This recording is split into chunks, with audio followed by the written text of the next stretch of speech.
पहले ये बात वाजे कर देना चाहता हूँ कि मैं इंडिया में नहीं हूँ मगर वतन अजीज का हूँ। सर ये क्या हो रही है सर, ये क्या हो रही है सर? मेरे ख्याल में वित्त मंत्री को पहले माफी मांगना चाहिए था। सुनने का ताकत नहीं है, सुनने का ताकत नहीं है, इसीलिए ऐसे बात नहीं करने दे रहे। फिर भी मैं छोड़ूंगी नहीं, मैं बात करूंगी। मगर जो भी मेथड ये यूज कर रहे हैं वो कामयाब नहीं।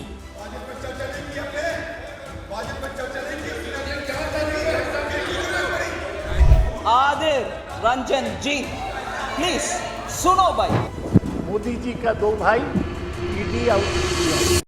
असदुद्दीन ओवैसी का एक सवाल था, दो ऑप्शन, चीन या पाकिस्तान। बीच में एक आवाज आई, पाकिस्तान। ओवैसी ने नसीहत दे दी। लोकसभा में श्वेत पत्र पर चर्चा शुरू हुई थी। केंद्रीय वित्त मंत्री निर्मला सीतारमण के तेवरों का जिक्र कांग्रेस सांसद मनीष तिवारी ने भी किया था। फिर बारी आई प्रोफेसर सौगत राय की।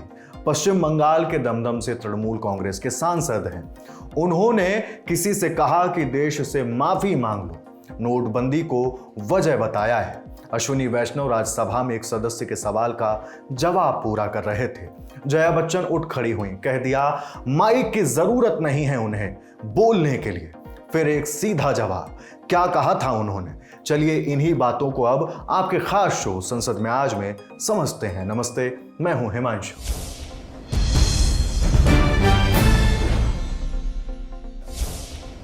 लोकसभा की कार्यवाही सुबह 11 बजे शुरू हुई। 11:02 पर सदन में प्रश्नकाल की लोकसभा अध्यक्ष ओम बिरला ने घोषणा की। सदन में सदस्यों ने सवाल पूछे जिनका संबंधित विभागों के मंत्रियों ने जवाब दिया।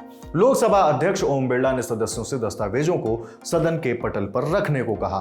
दोपहर 12:07 केंद्रीय वित्त मंत्री निर्मला सीतारमण ने नियम 342 के तहत भारतीय अर्थव्यवस्था पर श्वेत पत्र का प्रस्ताव सदन में रखा। I rise to move that this House do consider the white paper on the Indian economy and its impact on lives of the people of India. सदन में केंद्रीय वित्त मंत्री निर्मला सीतारमण ने श्वेत पत्र पर अपना वक्तव्य रखना शुरू किया। If नियत और नियम दोनों सही है तो अच्छा रिजल्ट मिलेगा। जब आपके नियत साफ नहीं है और आपके कार्रवाई भी साफ नहीं है, देश को इतना गंभीर अवस्था में छोड़कर आप चले गए। उसको सही करने में 10 साल माननीय मुख्य प्रधानमंत्री जी मोदी जी का उनके डेडिकेशन के वजह से आज देश उभर कर आ रही है, पूरे दुनिया में सम्मान हो रही है। सदन में निर्मला सीतारमण के वक्तव्य के बीच विपक्ष का हंगामा बीच बीच में नजर आता। निर्मला सीतारमण ने तेज आवाज में कहा कि अगर इनमें साहस है तो इन्हें बैठकर सुनना चाहिए। दो एग्जाम्पल्स लेना चाहिए, दो उदाहरण लेना चाहिए। एक मैंने सीरियस उदाहरण ले रही हूं, global crisis, global financial crisis 2008 के बाद इकोनॉमी कोविड जैसे उतना, with the benefit of hindsight, I confess, with the benefit of hindsight, COVID जैसे इतना भयंकर गंभीर क्राइसिस ना था वो global financial crisis. It wasn't as serious as COVID, but still I would want to say, but still I want to say that it was a crisis and a government should have handled it with sincerity, transparency. They started something, they ended up in something else. I want to believe, sir, this kind of a running commentary doesn't help anybody. If they have the courage that they've done a good work, they should listen and confront. If they have the courage, they should listen and reply. If they have the courage, they should listen to what I'm saying and respond. They don't want to listen. They don't want to listen. उनको सुनने में क्षमता नहीं है, सुनने का ताकत नहीं है, सुनने का ताकत नहीं है, इसीलिए ऐसे बात नहीं करने दे रहे। फिर भी मैं छोड़ूंगी नहीं, मैं बात करूंगी। ग्लोबल फाइनेंशियल क्राइसिस को संभाल नहीं पाए और आज ये लेक्चर दे रहे हैं। निर्मला सीतारमण का यह आरोप था, किस पर, यह भी सुनिए। सर, ग्लोबल फाइनेंशियल क्राइसिस को हैंडल ना कर सका, आजकल लेक्चर दे रहे हैं कि कैसे हैंडल करना है। मैं बोल रही हूं सर, ग्लोबल फाइनेंशियल क्राइसिस उस समय भारत के इंटरेस्ट को प्रोटेक्ट करने के लिए क्या क्या करना चाहिए वो कुछ नहीं कहा, कुछ नहीं किया, मगर उसके बाद भी स्कैंडल के ऊपर स्कैंडल चलते रहे और उससे देश को ऐसे गंभीर अवस्था में खड़े रख के चले गए। भगवान जाने अगर वो कंटिन्यू करते इस देश का हालत आज क्या होता। Sir, that is one story of global financial crisis के बाद सरकार ने भारत देश को कैसे बचाया, नहीं बचाया, मगर कोविड के बाद माननीय मोदी जी ने इस देश का कैसे संभाला, वैक्सीन सबको मुफ्त में दिला दिया और देश को प्रोटेक्ट किया, वो कैसे हुआ। और सर, ये सीरियस डॉक्यूमेंट है सर, मैं दोबारा बोल रही हूं, मैं इसको री-एम्फसाइज कर रही हूं, ये सीरियस डॉक्यूमेंट है, इसमें सीरियस विषय है, इसको गंभीरता से ले। मुझे मेरा आवाज बंद करने के लिए कोशिश करेंगे वो तो नकारा फेल हो जाएंगे ही, मगर इस सच्चाई को सामना करना उस पार्टी के लिए जरूरत है। Global financial crisis versus Covid मैंने बोल दिया, डिटेल में भी बोलूंगी शाम को, मगर एक दूसरा एग्जाम्पल लीजिए। इस देश में 12 दिन का दिल्ली में ही होने वाले कॉमनवेल्थ गेम्स का हालात क्या हुआ जी, पूरे दुनिया जानता, पूरा दुनिया देखा। टॉयलेट नहीं बन पाए, फ्लैट्स नहीं बन पाए, गेम्स विलेज नहीं बन पाए, करोड़ों रुपया का घोटाला हुआ और उसके बाद उसका विपरीत देखिए, कॉमनवेल्थ गेम्स का इतना फ्लॉप शो हुआ, भारत का बदनाम हुआ पूरे दुनिया में। दिल्ली में ही 12 दिन का कार्यक्रम, उसमें कॉमनवेल्थ गेम्स के द्वारा पूरे देश में बदनाम हुआ, पूरे विदेश में बदनाम हुआ हमारा। अब निर्मला सीतारमण ने G20 का उदाहरण दिया था, मगर आज देखिए G20 60 प्लेसेस में पूरे भारत देश में, किसी एक स्टेट को छोड़ा नहीं। आप भी करो भैया, आप भी होस्ट करो, आपके चीफ मिनिस्टर भी उसमें बैठ जाओ और आपके लोकल प्रोडक्ट्स का भी उन विदेशी मेहमानों को दिखाओ, आपके टूरिज्म बढ़ाओ। ये सब करके पूरे देश को साथ लेकर के G20 को इतना शानदार तरीके से चलाया मोदी जी ने। देश का सम्मान विदेश में बढ़ा है, ना कि बर्बाद हुआ। ये कंपैरिजन लीजिए ना, ये दोनों का, ये व्हाइट पेपर उसके ऊपर भी बात कर रही है। इसीलिए सर, एक विषय में बोलना चाह रही हूं सर, ये मैंने 2 उदाहरण दिया देश का सम्मान के विषय में, इकोनॉमी के मैनेजमेंट के विषय में। फ्रजाइल फाइल से आज पूरे इकोनॉमी को कैसे हम ले आए, इसके उदाहरण विस्तार से सिर्फ एक विषय बोलना चाह रही हूं सर, गंभीरता से बोलना चाह रही हूं। उदाहरण लीजिए कोल स्कैम, उदाहरण लीजिए कोल स्कैम। मैं 3 हिस्से में इसका आंसर देने वाली सामने रख रही। कोल स्कैम का पूरे डायग्नोसिस आप समझना चाहिए,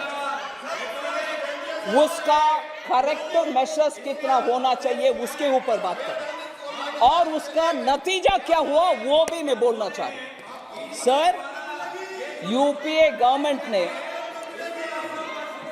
कोल स्कैम के द्वारा भारत देश का भयंकर नुकसान किया, भयंकर नुकसान। आमतौर का नुकसान नहीं है, हल्का फुल्का नहीं। इसको सुप्रीम कोर्ट ने उनके स्टेटमेंट में ये कहा allocation method itself was wrongly set up, illegal backdoor route के द्वारा हुआ है, और I am quoting now, the hands of private companies for commercial use was seen in it. Commercial use unquote, क्योंकि पीछे के दरवाजे से प्राइवेट कंपनीज को बेनिफिट दिलाने के लिए, और मैं इसमें सुप्रीम कोर्ट के विषय नहीं, मैं इसमें जोड़ रही हूं, मीडिया के रिपोर्ट के मुताबिक जोड़ रही हूं, उसमें गुटखा कंपनी को, गुटखा तैयार करने वाले को भी कोल माइनिंग में इन्होंने लाइसेंस दिलवाए। इतना गंभीर काम किया है। और सीएजी के रिपोर्ट में सर, सीएजी के रिपोर्ट में यह बोला गया कोल स्कैम के ऊपर 1.86 लाख करोड़ का भारत के लिए नुकसान पहुंचाया। 1.86 लाख करोड़ का नुकसान इनके कोल स्कैम के वजह से भारत देश ने भुगतना पड़ा। फिर सर सुप्रीम कोर्ट उस सिचुएशन को इतना गंभीरता से लेकर के 214 कोल ब्लॉक्स का लाइसेंस को रद्द करवाया। निर्मला सीतारमण ने कहा कि इससे देश को यह नुकसान हुआ कि उसकी वजह से नौकरियों का नुकसान होता चला गया, इन्वेस्टमेंट नहीं आया, जो छोटे उद्योग थे वो ठप पड़ गए, इलेक्ट्रिसिटी के लिए कोयला इंपोर्ट करना पड़ा। हमने क्या करेक्टिव मेजर्स किया? हमारे करेक्टिव मेजर्स क्या है? ट्रांसपेरेंट तरीके से हम क्या कर रहे हैं? Coal mine special provision act pass करवाया 2015 में। एमएमडीआर अमेंडमेंट एक्ट 2015 में डिस्ट्रिक्ट मिनरल फंड भी एस्टैब्लिश हुआ, और 100% एफडीआई ओपन करके इन्वेस्टमेंट ऑटोमेटिक रूट में आने के लिए अब हर फैसिलिटेशन किया, जिससे इन्वेस्टमेंट आ रही है। फिर सर कमर्शियल कोल माइनिंग, क्योंकि भारत देश आत्मनिर्भर रहना है, इसीलिए कोल माइनिंग कमर्शियली करने के लिए ओपन पॉलिसी के द्वारा करवाया। और 9 ट्रांचेस सर, 9 ट्रांचेस उस पॉलिसी के तहत ऑक्शन में 2020 से 9 ट्रांचेस 9 बार ऑक्शन में कोल ब्लॉक्स का अलोकेशन हुआ, ना कि पीछे के दरवाजे से मेरा भाई, मेरा भतीजा, मेरा बहन, मेरा फैलना को नहीं दिया। सर आज ये हमको क्रोनी कैपिटलिज्म पे ज्ञान देते हैं, क्रोनी कैपिटलिज्म के ऊपर ये ज्ञान देते हैं। हमें ये भी सोचना चाहिए सर, आपने कोयला को राख बनाया, जो कोयला भारत देश में है उसको राख बनाया। हमने अपने नीतियों के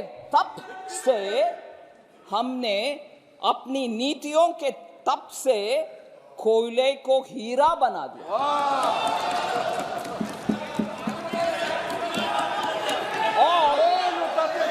और विपक्ष की नाराजगी के बीच निर्मला सीतारमण ने कहा कि इन्हें सुनना चाहिए, सामने सोनिया गांधी भी मौजूद थीं। और आज वही हीरा, आज सर वो सुनना चाहिए सर, थोड़ा सुनना चाहिए। सुनिए, मैं इंग्लिश में भी बोल रही हूँ, हिंदी में भी बोल रही हूँ। सुनिए, वो आपको अच्छा होगा। सुनिए, मेरा हिंदी भी एंटरटेनिंग है, थोड़ा सुनो। मेरा हिंदी भी थोड़ा एंटरटेनिंग है, हल्का सा ब्रेक भी लो। सर आज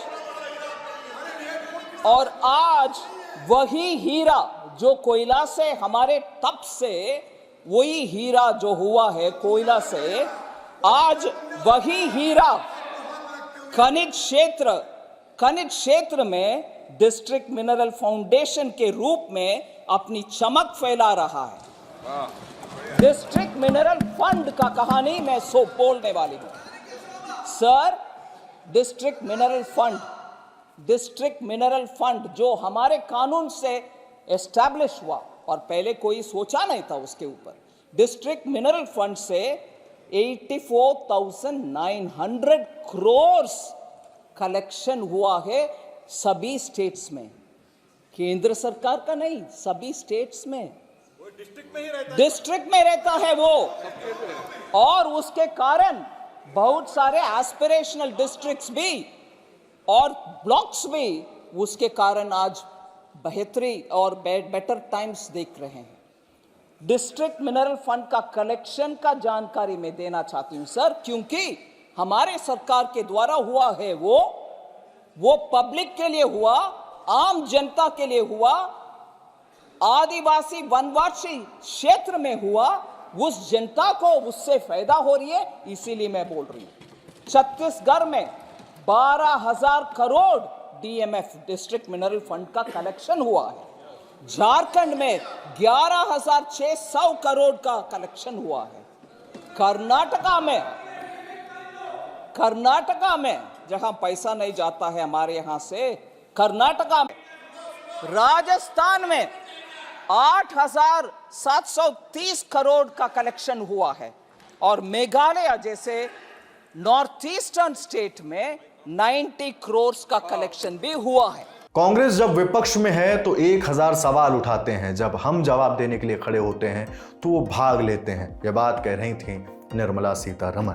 कभी भी कांग्रेस विपक्ष में जब बैठे हैं, प्रश्न 1000 उठाते हैं, हम क्षमता से सब्र रख के सुनते हैं, मगर जब हम खड़े होते हैं जवाब देने के लिए, वो या तो भाग लेते हैं वॉकआउट करके, नहीं तो इधर बैठ करके हल्ला करते हैं। They don't have the courtesy to hear replies. I challenge them. If they have the courage, let them sit down here and reply me. बैठ करके जवाब दो, सुनने के बाद जवाब दो, डिस्टर्ब ना करो। और वरिष्ठ युवा और फ्यूचर को बहुत बढ़िया बनाने के लिए जितना पोटेंशियल लोग में है, वो लोग भी ऐसे रोल बनाते हैं अपने आप को कि चिल्लाते रहो, महिला हो, पुरुष हो, प्राइम मिनिस्टर हो, कोई और हो, चिल्लाते रहो, क्योंकि सच्चाई आ रहा है इधर से, सच्चाई हम बोल रहे हैं, सुनेंगे नहीं। ठीक है, मैं बोलती हूं अभी डीएमएफ डिस्ट्रिक्ट मिनरल फंड, ये तरीका है। आपको मौका मिलेगा, प्लीज बैठिए, वित्त मंत्री जी।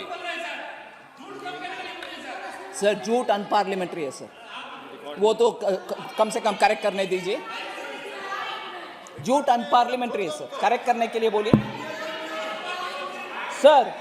डिस्ट्रिक्ट मिनरल फंड इतना कलेक्शन के बारे में मैंने बोला, छत्तीसगढ़ में 12,000 करोड़, झारखंड में 11,600 करोड़, कर्नाटक में 4,467 करोड़, उड़ीसा 24,600 करोड़, राजस्थान 8,730 करोड़, मेघालय 90 करोड़। ये सब से क्या फायदा हो रही है ग्राउंड में, ये भी हम समझना चाहिए। डिस्ट्रिक्ट मिनरल फंड से क्योंझार उड़ीसा में डिजिटल डिस्पेंसरी उड़ीसा में बनाया गया। As a result basic health care, telemedicine consultation, free medicine सब उड़ीसा में डिस्ट्रिक्ट में, वो भी क्योंझार रही है। सेकेंड सर, क्या तकलीफ है सर, सुनिए ना। Second, Chaibasa model anganwadi centre construction DMF के फंड से हुआ, और उसको माल न्यूट्रिशन एड्रेस करने के लिए वेस्ट सिंहभूम डिस्ट्रिक्ट में बढ़िया काम हो रही है डिस्ट्रिक्ट मिनरल फंड के पैसा से। सदन में निर्मला सीतारमण ने एक और किस्सा खोला। किस्सा स्टेट बैंक ऑफ इंडिया के चेयरमैन रहे आर.के. तलवार का था। स्टेट बैंक ऑफ इंडिया का 1976 में श्री आर.के. तलवार जी होते थे एक चेयरमैन, बहुत बड़ा रिस्पेक्टेड चेयरमैन था बैंक में। ठीक है सर, वो उनके इमरजेंसी के टाइम में, क्योंकि उनके पसंदीदा एक पार्टी को लोन नहीं दिया, उसके कारण उनको सीबीआई के द्वारा इतना सताए, और के तलवार एकदम इंटीग्रिटी के साथ क्लीन व्यक्ति था। स्टेट बैंक ऑफ इंडिया के चेयरमैन रहते थे। एकदम क्लीन एंड इंटीग्रिटी में हाई होने वाले इस व्यक्ति को, क्योंकि उनके कोई रिश्तेदार या दोस्त को लोन नहीं दिया, उनको सीबीआई के द्वारा इन्वेस्टिगेशन करके फिर they wanted to somehow remove him, हटा भी दिया उनको। लोकसभा में नेता प्रतिपक्ष अधीर रंजन चौधरी की तरफ से एक बयान आया। यही सुनते सुनते थक गए हैं। निर्मला सीतारमण ने इसका जवाब दिया था। टॉप 200 कंपनीज, हाँ, तक नहीं होना चाहिए जी, देश का बर्बादी। आप कैसे तक हो गए सर? टॉप 200 कंपनीज मार्च 2014 में, top 200 companies with an interest coverage ratio of less than 1 old banks, ये important data है सर। टॉप 200। प्लीज बैठिए। नो, अरे टॉप 200 कंपनीज, ये तरीका ठीक नहीं है। टॉप 200 कंपनीज कितना बाकी रखा बैंकों को सर? ये नंबर सुनना चाहिए वो लोग। Top 200 companies in March 2014 owed about 8.6 lakh crores to the banks. Bank को बकाया 8.6 लाख crores था। पहचान तक नहीं हुआ उस समय। हमने क्या किया? 4 शब्दों कह करके मैं बैठ जाता।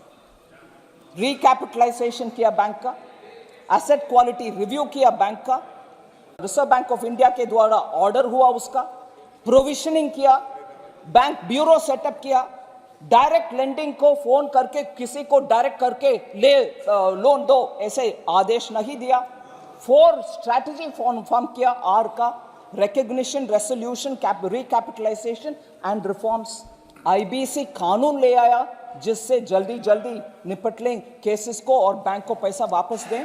मर्जर ऑफ बैंक्स बनाया, बैंक को मर्ज किया, फिर professional boards and independent directors को अपॉइंट किया। उसका असर क्या है? हमारी इतने सारे स्टेप्स का कारण क्या हुआ? ये भी है व्हाइट पेपर में। इतना मेहनत करके, ये सब करके आज उसका अच्छा रिजल्ट हम देख रहे हैं। क्या अच्छा result sir? Decline in the gross NPA ratio to a multi year low of 3.2%। NPA ratio कम होकर के 3.2% आया। Profitability of PSBs, public sector bank के profitability increase from 37,000 crores to 1.08 lakh crores। Public sector bank आज कमा रहे profit. फिर sir banks are handing over record dividend to the government, जिससे जन कल्याण के कार्यक्रम हम कर पा रहे हैं। डिविडेंड पब्लिक सेक्टर बैंक दे रही है। पंजाब के आनंदपुर साहिब से कांग्रेस सांसद मनीष तिवारी ने इन आरोपों पर क्या जवाब दिया, सुनिए। भारत का इतिहास 2014 में शुरू नहीं हुआ था। भारत का इतिहास वर्षों और दशकों पुराना इतिहास है। और अगर आप श्वेत पत्र लाना चाहते तो आपको श्वेत पत्र जुलाई 2014 में लेके आना था। मैं समझ सकता था कि आप श्वेत पत्र फरवरी 2015 में लाते, पर फरवरी और 2024 में श्वेत पत्र लाने का सिर्फ एक राजनीतिक उद्देश्य है। This is a political manifesto, this is not a white paper.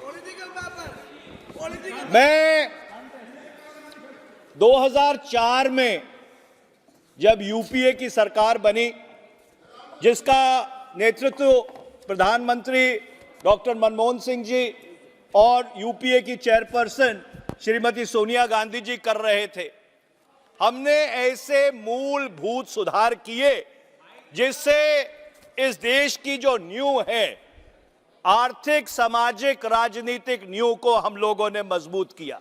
सबसे पहला आरटीआई का कानून, सूचना का अधिकार, 130 करोड़ लोगों को सूचना का अधिकार दिया कि 10 रुपए की अर्जी देके आप सर नो ट्रांसलेशन 10 रुपए की अर्जी देके आप ब्लॉक से लेकर राष्ट्रीय स्तर तक किसी भी सरकार से कोई भी सूचना मांग सकते थे। मैं दुर्भाग्यपूर्ण बात है और खेद के साथ यह बात कह रहा हूं कि 2014 से लेकर 2024 तक उस सूचना के अधिकार के किस तरह से परकच्छे उड़े, यह कहानी सबको मालूम है। मनीष तिवारी ने कई आंकड़े गिनाते हुए सरकार को खूब घेरा है, सुनिए। कहते हैं कि भारत की अर्थव्यवस्था फ्रेजाइल 5 में पहुंच गई थी, अर्थव्यवस्था को लकवा मार गया था, कई अलंकरण इस्तेमाल किए गए, रविशंकर प्रसाद जी को तो याद ही होगा। अब उसकी असलियत क्या है? 2013 में जो सेविंग्स टू जीडीपी रेशो था वो 34% था। 2022 में वो गिरकर 30% रह गया। जो प्राइवेट फाइनेंशियल कंजम्पशन एक्सपेंडिचर था वो 2013-14 में 60% था। 2023-24 में वो गिर के 56.9% रह गया।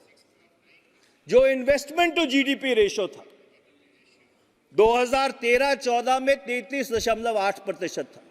और वित्त मंत्री जी, जो जवाब आपने 2 दिन पहले दिया है उसमें आपने इस बात को कबूला है कि वर्ष 2023-24 में वो गिर के 29.20% रह गया है। और इसका कारण ये है कि मैंने ये बात फाइनेंस बिल के दौरान भी कही थी कि पिछले जो 3 साल से कोविड के बाद आपका वित्तीय घाटा है जो 17-18 लाख करोड़ की रेंज में चल रहा है। झारखंड के गोड्डा से बीजेपी सांसद डॉक्टर निशिकांत दुबे ने कांग्रेस सांसद मनीष तिवारी को घेरा। उन्होंने ऑयल बॉन्ड का जिक्र किया था।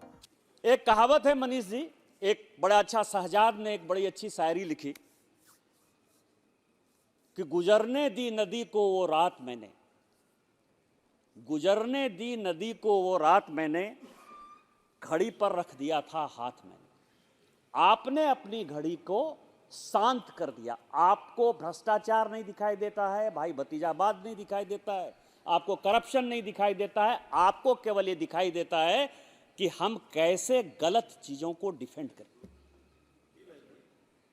अच्छे वकील हैं, स्वाभाविक है। व्हाइट पेपर के बारे में आपने कहा, व्हाइट पेपर 2012 में यूपीए सरकार ने जारी किया था ब्लैक मनी पर। एक कमेटी बनी थी ब्लैक मनी पर। सुप्रीम कोर्ट का आदेश आया था अध्यक्ष महोदय 2011 में, इंप्लीमेंट नहीं किया। किसने इंप्लीमेंट किया? 26 मई 2014 को जब माननीय प्रधानमंत्री जी ने चार्ज लिया, उसी दिन पहली कैबिनेट में ब्लैक मनी पर जो है टास्क फोर्स बनाया गया। किस तरह की बात कर रहे हैं आप? सर, ऑयल के बारे में इन्होंने कहा, मैं जवाब देने के लिए नहीं खड़ा हूं क्योंकि मेरा विषय लूटराज है, मैं उस पर जाता हूं। लेकिन आप ये कह रहे हैं, ठीक है आपके समय पेट्रोल डीजल का दाम बहुत बढ़ रहा था, एग्री, लेकिन आपने क्या किया? ऑयल बॉन्ड के तौर पर आपने इस देश के लोगों पर कितना बड़ा बोझ डाला है, यह आपको पता है, यह जानकारी है। आपने अपने बजट से ऑयल कंपनी को पूरा नहीं किया। आपने ऑयल बॉन्ड सॉवरेन गारंटी के तौर पर दे दिया और उसको रिटर्न करने की जिम्मेवारी मोदी सरकार को दे दी, जो आज भी ऑयल बॉन्ड का पैसा दे रही है। 10 साल से 1 लाख करोड़ सर, 1,10,000 करोड़ का जो है ये ऑयल बॉन्ड उन्होंने जो है अपनी पीढ़ी को ऊपर छोड़ दिया। डॉक्टर निशिकांत दुबे अब अटल बिहारी वाजपेयी की सरकार के बाद लाए गए श्वेत पत्र का जिक्र कर रहे थे। ये व्हाइट पेपर है सर, ये व्हाइट पेपर में मनीष तिवारी जी के जानकारी के लिए मुझे लगता है कि वो ब्लैक पेपर ज्यादा पढ़ लिए, व्हाइट पेपर नहीं पढ़ पाए। व्हाइट पेपर में 2003-4 का आर्थिक सर्वे जिक्र है। और आर्थिक सर्वे में मैं पूरा नहीं पढ़ना चाहता। आर्थिक सर्वे में आप ही के वित्त मंत्री जब ये पेपर ले कर रहे हैं, उसमें वो कह रहे हैं कि हम आभारी हैं पुरानी सरकार को, वाजपेयी सरकार के हम आभारी हैं जिन्होंने की इतनी अच्छी अर्थव्यवस्था मुझे छोड़ी है, जिसके आधार पर कि हम गरीब कल्याण के कई एक काम कर सकते हैं। ये उनका व्हाइट पेपर है सर। और दूसरा व्हाइट पेपर है 2013-14 का। इसी व्हाइट पेपर में जो आप छोड़कर गए और जो हमने जो है ले किया, उसमें यह कहा गया कि बैलेंस ऑफ पेमेंट ऐसा बिगड़ा हुआ है कि शायद हम अपने एम्प्लॉय को पैसा दे पाने की भी स्थिति में नहीं है। पढ़ना चाहिए कि 10 साल में हम 1998 से, आप जब कहते हैं कि 5.8% आपका जीडीपी ग्रोथ रहा 1998 से लेकर 2004 तक, आपको यह बताना चाहिए कि 96 में क्या था, 97 में क्या था, 95 में क्या था, 94 में क्या था। 2%, 3%, 3.5%, 4%, 5% से ज्यादा जो है कभी इकोनॉमी नहीं रही सर। और जब हमने चार्ज लिया, जब 97 के बाद हमको चार्ज दिया गया, तो वो इकोनॉमी केवल और केवल 3% पर थी। उस 3% की इकोनॉमी को जब हम आपको छोड़कर जा रहे थे, उस वक्त उस देश की इकोनॉमी 2003-4 का 8% पर था। आप उसको कहीं बाहर नहीं ले गए और हमारे किए हुए काम को आप 2004 से लेकर 2009 तक बढ़ाते रहे। 2009 के बाद से लेकर 2014 तक, यहां उदासी बैठे हैं, हमारी कमेटी है, आपका जीडीपी ग्रोथ जब हमको आप छोड़ रहे थे केवल और केवल 2.6% था। और इस कारण से आपने उसके पूरे मापदंड को बदल दिया, जिसके कारण कि हम देश को, दुनिया को दिखा पाए कि हमारी इकोनॉमी 3.5, 3.4 बढ़ रहा है। पश्चिम बंगाल के दमदम से तृणमूल कांग्रेस के सांसद प्रोफेसर सौगत राय ने मोदी सरकार को नोटबंदी पर घेर लिया। बात टेररिस्ट फंडिंग की भी हुई। ये लोग बताए थे कि सब काला धन वापस आ जाएगा, लेकिन डिमोनेटाइजेशन के पहले 16 लाख करोड़ कैश सिस्टम में था। डिमोनेटाइजेशन के बाद 16 लाख करोड़ रुपया वापस आ गया। कहाँ से आया? आप लोग बोलते थे कि पाकिस्तान से टेररिस्ट फंडिंग आता है, हम इसको बंद करेंगे, लेकिन कुछ नहीं हुआ। 150 लोग लाइन में खड़ा होके मर गए, बैंक का लाइन में। इसके लिए कोई माफ़ी सरकार से नहीं आया और वो बड़ा बड़ा भाषण दे रहे हैं। वो लोग कह रहे हैं कि वो करप्शन के खिलाफ है। मैं क्या पूछने चाहता हूँ, पूछने सकता हूँ कि नीरव मोदी कहाँ है, मेहुल चोकसी कहाँ है, विजय माल्या कहाँ है? आपको पास कानून है for fugitive economic offenders. Jaitley ji जब वित्त मंत्री थे लाए थे, आज जेटली जी गुजर गए और नीरव मोदी, मेहुल चोकसी, विजय माल्या देश में वो वापस नहीं आए। सौगत राय ने संसद में अडानी का जिक्र किया। बात ईडी और सीबीआई की भी। उन्होंने क्या कुछ कहा है, सुनिए। तो मैं ये कहने चाहता हूँ, ये सरकार केवल ईडी और सीबीआई को लेके सरकार चलाते हैं। मोदी जी का 2 भाई ईडी और सीबीआई, ये दोनों भाई को लेके चलते हैं। देश को ये आगे नहीं बढ़ाने सकते हैं। सर, ये लोग फोन बैंकिंग कहते हैं। मैं एक एग्जांपल देता हूँ। अदानी जी को ऑस्ट्रेलिया में माइन खरीदना था। मोदी जी ऑस्ट्रेलिया जब गए, अदानी भी उनके साथ गए और स्टेट बैंक का चेयरमैन जो थी महिला, वो भी साथ में गया ताकि अदानी आसानी से कोल माइन खरीद सके। इनका कोल माइन खरीदने के बारे में कोई जांच नहीं होगा। AIMIM चीफ असदुद्दीन ओवैसी ने प्रधानमंत्री नरेंद्र मोदी की सरकार पर कई आरोप लगाए। उन्होंने चीन और पाकिस्तान का भी जिक्र किया।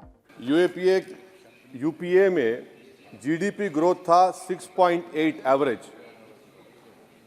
नरेंद्र मोदी की सरकार में जीडीपी ग्रोथ हो गया 5.9 एवरेज। इसका जिम्मेदार चीन है या पाकिस्तान है, बता दीजिए। Fiscal deficit as percentage of GDP, fiscal deficit as percentage of GDP sir, वो था 4.7 यूपीए के टाइम पर। नरेंद्र मोदी की सरकार में हो गया 5.1 एवरेज। इसका जिम्मेदार कौन है? हाँ, पाकिस्तान है। सही कह रहे हैं आप। मान लिया आपके अकल की तारीफ करता हूं, सर इन्फ्लेशन है यूपीए के हुकूमत में 8% था, नरेंद्र मोदी की सरकार में 5% है। मगर क्या ये बात सच नहीं है कि जो ग्लोबल तेल की कीमतें थी 2008 से 14, वो एक बैरल $100 के ऊपर बिकता था। अब 2015 से 2021 तक एक बैरल ऑयल $55 से $70 के दरमियान में था। तो ये क्रेडिट आप नहीं ले सकते, ये आपकी मेहनत नहीं है, इसमें एक्सटर्नल रीजंस है। मेरा चौथा सवाल ये है सर कि आखिर आप अगर जीडीपी हमारा 5.9 एनडीए गवर्नमेंट का रहा तो फिर अनएम्प्लॉयमेंट रेट कितना है? आखिर 2011 से एम्प्लॉयमेंट सर्वे नरेंद्र मोदी क्यों नहीं कराते? डेटा को क्यों छुपाते हैं? आप करवाइए सर्वे। हाँ, ला लीजिए एनएसएसओ का ला के दे दीजिए। ये पीएलएफ हुआ था 2018 में, उसके बाद अब क्या हो रहा है? नहीं हो रहा है। ला लीजिए, तो कम से कम एनएसओ को बोलकर ये सर्वे करवा दीजिए। अच्छा, कंजम्पशन सर्वे 2017 से रुका हुआ है। सर आप फाइनेंस मिनिस्टर होते तो शायद आ जाता। आपकी काबिलियत और आपकी अहमियत वहाँ पर नहीं है, मैं अफसोस के साथ कह रहा हूँ। सर दूसरी बात, मेरा चौथा सवाल ये है कि 2005 में डॉलर था 43 रुपीस, 43 रुपये। 2014 में हुआ 83 रुपये। अब मैं इतने माहिर तो नहीं हूँ इकोनॉमी में, मेरा मोटा मोटा सवाल है, अब डॉलर है 83 रुपये। ये कौन जिम्मेदार है इसका सर? 83 रुपये क्यों हो गया डॉलर? माने नेट इंक्रीज जो है वो 23 रुपये का है। तो अब ये डिमांड इतना डॉलर का क्यों है? इसका जिम्मेदार कौन है? इसका जवाब शायद मोहतरमा देंगी। अच्छा सर, आप देखिए फॉरेन करेंसी रिजर्व्स बोलते हैं 2011 में बिल्कुल सही है, 294 बिलियन डॉलर था। 2013 तक वो 256 बिलियन हो गया। अब मैं व्हाइट पेपर आप पढ़ेंगे, new channel open by RBI. Number क्या है भाई? नंबर तो बता दीजिए। New channel open by RBI, number ही नहीं मालूम होता है। अच्छा सर, एक और सवाल मेरा है, हेल्थ एक्सपेंडिचर फ्रॉम पॉकेट, ठीक है, 2005 में 69% था, 2014 में 64.2 हो गया। तो अब का नंबर क्या है बताइए ना। आपके दौर में क्या नंबर है? वो नंबर नहीं बता, मेडिकल कॉलेज खोल दिए। नंबर क्या है खर्चे का?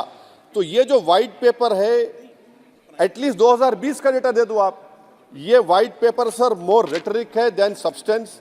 सदन में ओवैसी कई सवालों के साथ खड़े थे, मॉब लिंचिंग, मुसलमान, वजीर और भी कई बातें। तो मैं सरकार से आपके जरिए से मुतालबा करता हूं कि एक व्हाइट पेपर ये निकालिए कि 2014 में इखलाक के मॉब लिंचिंग से 2024 तक कितने मुसलमानों का मॉब लिंचिंग हुआ, कितने घर बुलडोजर तोड़े गए। सर मैं खत्म कर रहा हूं सर, खत्म कर रहा हूं। और साथ ही साथ आप एक व्हाइट पेपर जारी कर दीजिए कि चीन 2000 स्क्वायर किलोमीटर पर कब्जा करके बैठा है या नहीं है, डेप्सांग डेमचॉक हमारे पास है या नहीं है। और आखिर में यूपीए के वक्त में माइनॉरिटीज बजट में फ्री कोचिंग था, आपने बंद कर दिया। मौलाना आज़ाद फाउंडेशन आपने बंद कर दिया, मौलाना आज़ाद फेलोशिप आपने बंद कर दिया। फाउंडेशन तो 9, 10, 12 माइनॉरिटीज के बच्चों को स्कॉलरशिप मिलते थे। प्री मैट्रिक स्कॉलरशिप आपने 9th क्लास से उसको रेस्ट्रिक्ट कर दिया। हो गया ये सर मैं खत्म कर रहा हूं सर। तो मदरसा एजुकेशन आपने खत्म कर दिया। ये क्यों किया आपने भाई? हद तो ये होगी कि आपके पास 2014 में एक मुस्लिम वजीर था, अब तो एक भी नहीं है।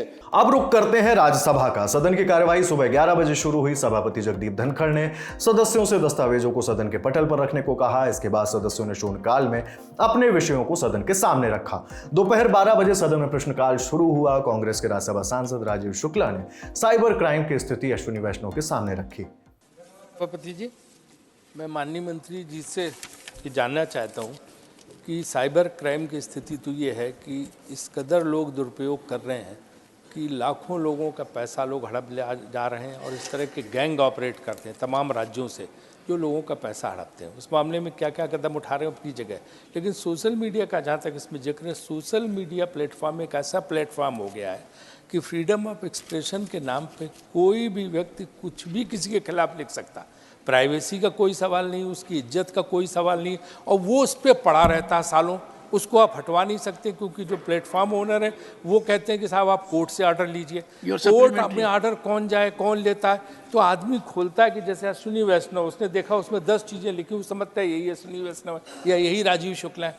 असलियत ये है कि बात कुछ होती, उन एलिगेशन के आधार पर लोग ओपिनियन फॉर्म करते हैं। इसको कैसे रोकेंगे? ये तो एक ऐसी प्रॉब्लम हो गई है कि लोगों की प्राइवेसी छिन गई है, लोगों की अपनी जो इज्जत है, जो लोगों की रिस्पेक्ट है, रेपुटेशन, उसके साथ ऑनरेबल मिनिस्टर सर, ब्रॉडकास्टर की जो है रेगुलेशंस हैं, न्यूज़पेपर्स के रेगुलेशंस हैं, लेकिन सोशल मीडिया में कोई अकाउंटेबिलिटी नहीं। तो आप कैसे उसको फिक्स कर रहे हैं, उसका क्या प्रोविजन ला रहे हैं? एक ऑनरेबल मिनिस्टर, जो दूसरे ये कंटेंट हटे कैसे वहाँ से? और तीसरी चीज सर मैं आपसे ये कहना, जो आप YouTube चैनल वगैरह पर ये जो है लगा रहे हैं ब्लॉग, तो वो जो है एक तरफा नहीं होना चाहिए। इसके लिए कोई रूल बनना चाहिए, नहीं कि आपने जो सरकार विरोधी उनको तो हटा दिया, बाकियों को चलते रहे, उससे समस्या का हल नहीं निकलेगा, आगे दूसरे लोग दुरुपयोग करेंगे। तो मैं ये थोड़ा विस्तार से था, लेकिन क्षमा चाहता हूँ। Inspired by the honorable minister, the honorable member has asked supplementary in 3 parts. I'll answer in 1 part, sir. No, the epicenter is Jaya Bachchan ji. Sir, मैं इस प्रश्न का उत्तर केवल एकदम संक्षिप्त में देना चाहूँगा। एकदम संक्षिप्त में देना चाहूँगा सर। आपने ऑनरेबल मेंबर ने एकदम सही बात कही है, और जो पॉइंट मैंने पिछले प्रश्न के जवाब में कहा था कि सोशल मीडिया प्लेटफॉर्म्स को जिम्मेदारी लेनी चाहिए, और इसके ऊपर इस हाउस में भी कंसेंसस बनना चाहिए सर, क्योंकि विश्व भर में आज एक कंसेंसस बन रहा है सोशल मीडिया प्लेटफॉर्म, जैसा माननीय सांसद ने कहा कि ऐसा नहीं हो सकता कि कोई भी कुछ भी लिख दे और किसी की भी रेपुटेशन के साथ खिलवाड़ कर दे। ऐसा नहीं होना चाहिए सर। समाज में सोशल मीडिया प्लेटफॉर्म की बहुत वैल्यू है, उसकी एक पॉजिटिव वैल्यू है, और एक जो नेगेटिव इश्यू है उसको सॉल्व करना भी हम सब की जिम्मेदारी है। और इसमें हाउस का एक कंसेंसस रहे कि जो भी अगर कोई गलत लिखता है उसको तुरंत हटाने का पावर भी होना चाहिए, मेथड भी होना चाहिए। सरकार ने सर इंस्टीट्यूशनल फ्रेमवर्क बनाया है और बहुत कारगर अब तक सिद्ध हुआ है, और जैसे जैसे हाउस में और कंसेंसस होगा और कड़े कानून इस पर बनाने चाहिए सर। इन जवाबों के बीच समाजवादी पार्टी की सांसद जया बच्चन के जहन में एक सवाल था। उन्होंने इस सवाल को सदन के सामने रख दिया। ज़रूरत नहीं है मुझे माइक की। मंत्री जी ने बहुत अच्छा जवाब दिया है, मगर जो भी मेथड ये यूज़ कर रहे हैं वो कामयाब नहीं है। हमारे नाम से इंस्टाग्राम्स हैं, I am not on social media at all. मैं बहुत पर्सनल चीज़ आपको बता रही हूँ। तो it is very nice of you to say that consensus of the house and everything, but whatever method sorry sir, it's not working and it's become worse. Thank you ma'am. प्रश्नकाल के बाद केंद्रीय राज्य मंत्री नित्यानंद राय ने जम्मू कश्मीर स्थानीय निकाय विधियां संशोधन विधेयक 2024 सदन में पेश किया। सदन में चर्चा के बाद मंत्री ने सदस्यों के सवालों के जवाब दिए। इसके बाद वोटिंग हुई और सदन से यह बिल पारित हो गया। राज्यसभा में डॉक्टर जितेंद्र सिंह ने लोक परीक्षा अनुचित साधन निवारण विधेयक 2024 पेश किया। यह बिल सदन से चर्चा के बाद पारित हो गया। राज्यसभा की कार्यवाही को 10 फरवरी सुबह 11 बजे तक के लिए स्थगित कर दिया गया है। अब एक जरूरी जानकारी, लोक परीक्षा अनुचित साधन निवारण विधेयक 2024 होता क्या है, इसका उद्देश्य क्या है? विधेयक का उद्देश्य साजिश पर रोक लगाना है, अनुचित साधनों में प्रश्न पत्र, आंसर शीट के अनधिकृत पहुंच या लीक होना, सार्वजनिक परीक्षा में परीक्षार्थी की सहायता करना, कंप्यूटर नेटवर्क के साथ छेड़छाड़ करना, फर्जी परीक्षा आयोजित करना और फर्जी प्रवेश पत्र जारी करना शामिल है। विधेयक में अपराध करने पर 3 से 10 वर्ष की कारावास और 10 लाख से 1 करोड़ रुपए तक का जुर्माने का भी प्रावधान है। सदन में क्या कुछ हुआ हमने आपको बताया, बाकी जो कुछ भी रह गया है वो सब कुछ मिलेगा आपको द लल्लन टॉप पर। आपको शो कैसा लगा हमें कमेंट बॉक्स में जरूर बताइए। आप शो पर अपने महत्वपूर्ण सुझाव देते हैं, जिसके लिए शुक्रिया।